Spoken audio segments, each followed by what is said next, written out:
Nick here alone today. So I have a very special topic to bring to you today. So again, we're trying different things. We're trying to switch it up a little bit, see what sticks, and also variety is the spice of life. So here I am today to bring to you guys something different. But again, just to let you guys know, we are on Apple Podcasts, Google Podcasts, Spotify, so all the major podcasting platforms. You guys could check us out on our social media platforms as well under the description below. So feel free to subscribe, like, share, comment, share with friends, family, and whoever else you think might require needing to hear these messages and conversations. So I hope you guys enjoy this one and let's get right into it. So this week's episode is on how to escape narcissism in 4 steps. So we're starting off with what is narcissism? Narcissism, I'll just give some brief points. It is the unreasonable, high self opinion and self importance. What that means is that the person, the narcissist, be it male or female, because narcissism knows no boundary between genders, they seek too much attention for themselves. They lack the ability to understand and care about others' feelings or emotions. In other words, a narcissist sees someone else's point of view and not care about it whatsoever. They basically just ignore everything relating to anybody else and only focus on themselves. The difference between narcissism and egocentrism is that egocentrism is a failure of the person to know or to understand the feelings of others.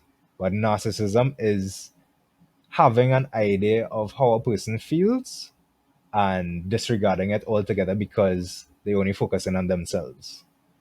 But ego has its place, but we'll have another conversation about that at a later time. Narcissism, under the surface, the person may show self confidence. Appearance wise, they look like they have it all good, they're real confident and everything. But under the surface, they are not quite sure of their self worth. And they're easily upset by the slightest criticism. So if you tell a narcissist something they are not willing to accept, they're going to snap at you one time. And in some cases, they may even lock you off completely, like just shut down and lock you off. So, one of the things about me being able to talk about this topic is that I was a narcissist. The thing is, everybody has narcissistic traits, as I would have mentioned before. We all have it to different degrees. Narcissism started when we were children, the traumas we faced as children, and there's like survival mechanisms.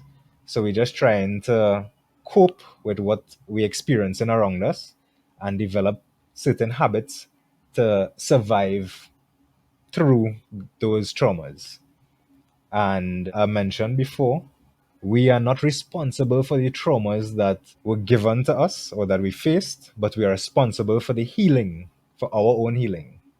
So at the end of the day, the responsibility is yours, the responsibility is mine.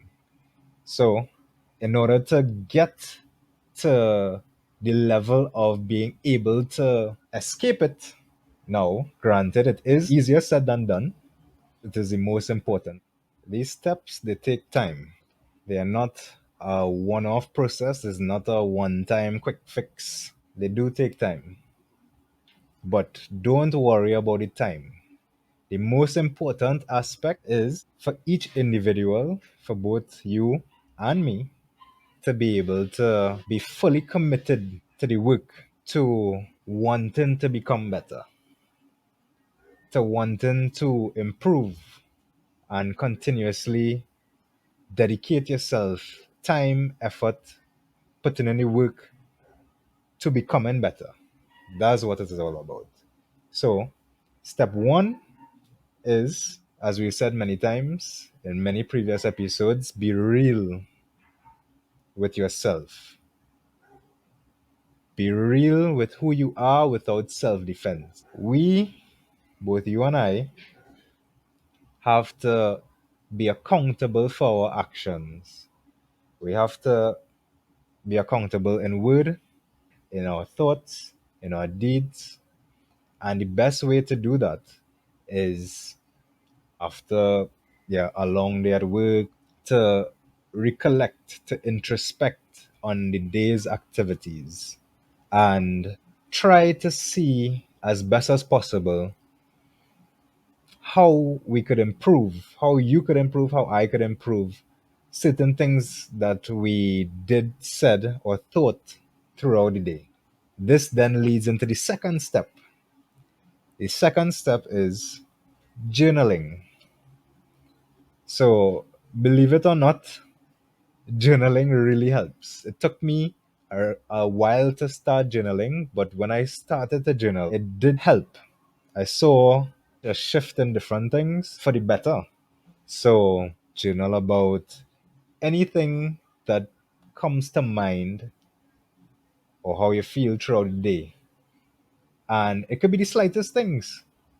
It could be simply how you felt about how someone spoke to you throughout the day. These help. And again, remember we're trying to build and change our daily habits.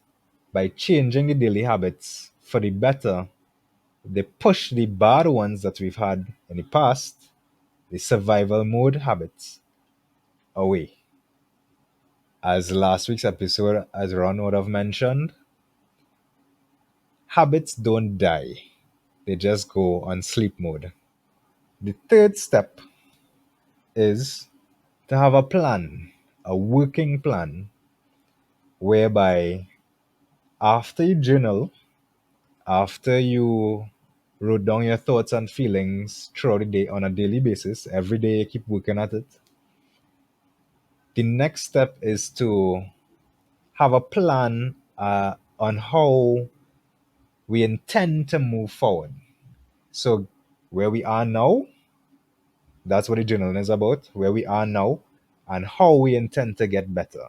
So, write a plan with little tasks, small tasks on a daily basis on what you are going to do for the day. So, I'll give an example. If someone at work, let's say a supervisor or coworker, comes to you at some time during the day, maybe they passing through the office, they make a comment to you at some time every day. The comments may, but there may be days where, because a narcissist is focused on themselves most of the time, if not all the time, because again, as I would have mentioned, there are varying degrees of narcissism within each of us. The person may say something that rubs you the wrong way. When they rub you the wrong way, you may write it down. After you journal and introspect in the evening when you reach home from work, say, okay, how could I do this better? Then you write down a plan for the next day to say, this person comes in on a daily basis. They may say something today or tomorrow. They may rub me the wrong way by what they say. So, what I'm going to do, I'm going to actively and consciously decide no matter what this person says, I am not going to let it affect me in any way. Again, this is easier said than done because you are now trying to change a habit or build a new habit. So, what is going to happen is you will find initial growing pains while dealing with the situation as they come up. It takes patience, it takes time, but constant work, consistency, and being intentional, as we keep on saying, will create those habits. The fourth step, you may want to have someone that you can be accountable to. Other than step one, being real with yourself and being accountable for your own actions and self, it's always good to have someone else to be accountable to. Just in case you fail on one end, there's somebody else to say, hey, your actions need some improvement. You shouldn't be thinking along these thought processes. It's not best for you, it's not wise. And again, this goes back to our conversation on tribe.